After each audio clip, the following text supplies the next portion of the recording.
I got one dog crying and one dog who doesn't want to cooperate.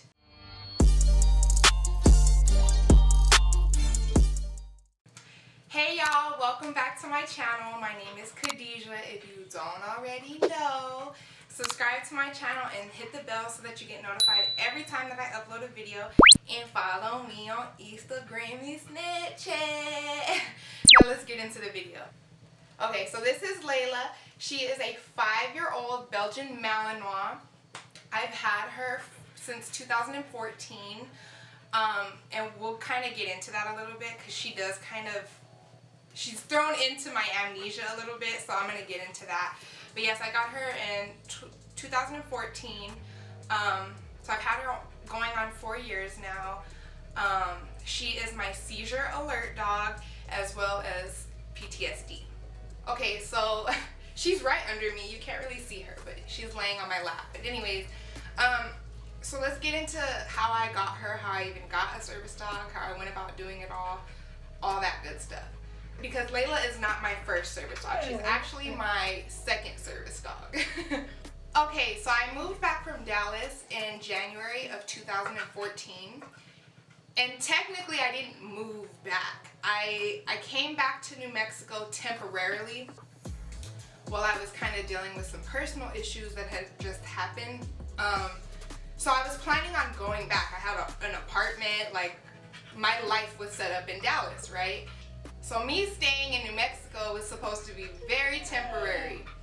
Okay, basically, because I can't really tell this story without kind of giving you guys some details. So basically, I had just had a breakup, and his family was like the only thing that I really had out there. So my mom felt, oh, and I'm backtracking.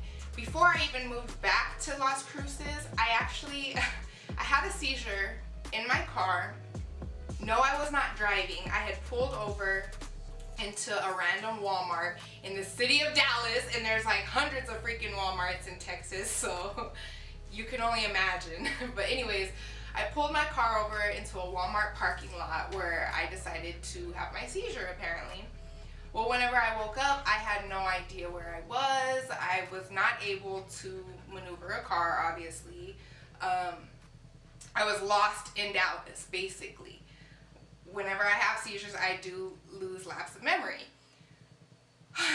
So, my mother, all the way, hundreds of miles away in New Mexico, is freaking out. So she has everybody searching for me. Like, there was a whole search party out looking for me. So that was kind of the catalyst into me getting a service dog, because when I came back home to deal with all that, my mom was like, you can't go back there without something so that I know that you're safe. Like, obviously, as a mother, that was probably very traumatizing for her. I was okay, obviously, but I can understand her fear. So she was like, you cannot go back there and live on your own without something so that I know that you're safe. Seeing as though I no longer have this second family, you know, that was kind of like taking care of me. So we decided to look into getting a service dog. There was a new facility up and running here at the town that I'm from, in Las Cruces. It was called American Service Dogs. I do not recommend you go there. We have a whole story for that. That's a whole story time. So anyways, we go through American Service Dogs, and we tell them our story, and that, look, I'm looking to go back to Dallas soon. Like, I have an apartment, I have a lease that I'm paying, like, I need to go back home, right? So they were like, we could have the dog ready for you in a few months, you'll just have to stay here, you'll need to train extra hard, all this extra training you'll have to do. Oh, by the way, the dog is $23,000. Yes, $23,000.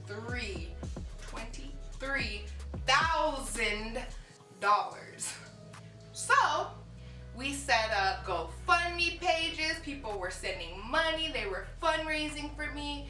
People were helping me out. All this good stuff. So my first dog, his name was Dozer. He was 145 pounds. He was a golden lab. He was bigger than me. Now, the whole point of me getting a big dog is, one, because I'm a single female living alone in Dallas, Texas. So they wanted that that kind of like fear aspect in a sense. And also we needed a big dog because they needed to be able to pick me up essentially when I fall down, or if I'm getting ready to fall, the dog needs to guide me down, things like that. It needs to be a brace and balance dog. So that's why he was so big. So like we were very much so bonded. Well, come to find out, once he was able to go home with me and stuff like that, I guess he was so bonded to me that he began biting people. If you were not in my immediate family that was, you know, there with me every single day, he would bite you. And there was no warning. He didn't growl. He didn't bark at you. He would just bite you. So that became an issue. He was a liability for all of us.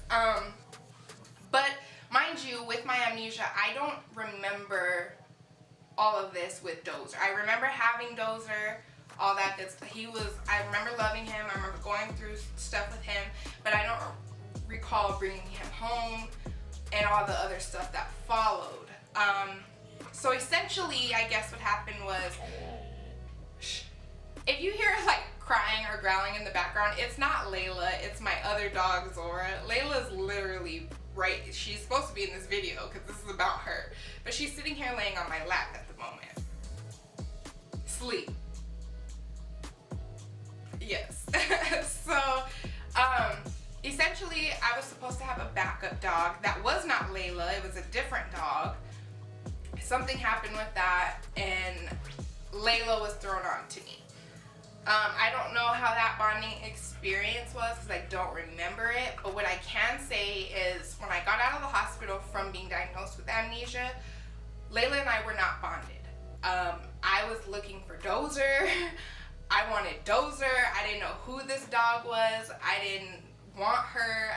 I mean, I love dogs, don't get me wrong, but I wanted my service dog. Like, to me, she was not my service dog. So when I got out of there, out of the hospital, Layla and I had to literally go through a whole bonding experience, and I feel like we are closer than ever. This is my ride or die. We go through everything together. And to top it off, I know it sounds really bad, but actually in the same year that I got amnesia and everything, May 12th, 2016, Layla got hit by a car and dislocated her hip. And that, she was not badly injured. She recovered so beautifully. Like, she's back to normal, obviously. She recovered very quickly. But that whole experience actually brought us closer together. We are inseparable. Our bond is like no other. I know Layla like the back of my hand. I know her growl. Like, I know certain noises from, you know, I can, she's literally my child. Things that she can do for me, when I'm actively seizing, Layla will be on top of me so that I don't go crazy, you know. If I'm in a car, she will get on my lap and she won't really let me move, or she won't let me maneuver, you know. Disclaimer, I can tell, and I've stated this before, and I think my seizures in hospital video, I get an aura. So I know personally when a seizure is coming, but I can't always voice that to somebody else. So Layla kind of acts as my voice for me. So I don't necessarily need her to alert me. I use her mainly to alert other people. And she's amazing at her job. She's amazing. I slobber and things like that. I do drool. So she licks, literally, it's so gross when I think about it, but it's her doing her job. She sits there and licks my face or licks the slobber so that I don't sit there and drown in my own slobber, because believe it or not, it's happened before. I've almost drowned in a tub. I've almost drowned in my own pool of slobber. Like, it happens, okay? So yes, as far as alerting and things like that, that's pretty much what she does. She's supposed to be able to retrieve things for me because I can't always move. My legs don't always function properly. So she's also supposed to be able to get me, like, if I need medicine, if I need like water, things like that, she was supposed to be able to do. Now, because we had an issue with the facility, we basically took the dog and we ran. Not literally, but the company was embezzling our money and they were falsely advertising what they could do. They actually don't know how to service dog train for seizure alert and things like that. They have no idea. I have it recorded on video. They actually said this to my face. They said, we don't really know what we're doing, but we can get books from Amazon and we can learn together. Now, why the hell am I paying you $23,000 to learn the same shit? No. So we took the service dog and we never turned back. We don't work with that company anymore. We do all the training for Layla. Nobody else trains her but us. But yeah, if I were to go into all the details about the facility that I got her at, that's a whole video in itself, a whole story time. For a long time, I really didn't know how to feel about having a service dog. How do I say this? I kind of feel like she cramps my style a little bit, but I wouldn't trade her for the world. She's my best friend. Literally, like, I don't ever have to be alone, and it's kind of cool. Like, Layla's just, I don't know, it's so corny to talk about, but Layla's literally my best friend. She does everything with me. We go everywhere together. She graduated with me, you know, like, I can't see my life without her. So yes, and no, I'm not the typical service dog mom. She does not go every single place with me. If I want to go hang out with, mind you, I'm an introvert, so the people in my circle are literally people who've been in my circle for years, know my whole situation, know how to deal with seizures. They know me. If I'm just going out with like a new friend or something, of course Layla's gonna be with me. But if I'm going to a club or to a bar or whatever with my best friend, Lily, she doesn't need to be there. Lily can handle it. She knows what to do. She knows what to look for. She knows how to act accordingly in that type of situation. So, you know, I kind of pick and choose really where Layla goes, which is still for the most part everywhere. It's just like when I do want to have like a nightlife or, you know, have some me time, I have my me time and I don't feel bad about it. Having a service dog and being in the service dog community, there's a lot of judgmental people who, and for obvious reasons, there's a lot of fake service dogs out here, a lot, and they all give us a bad name, so I get it.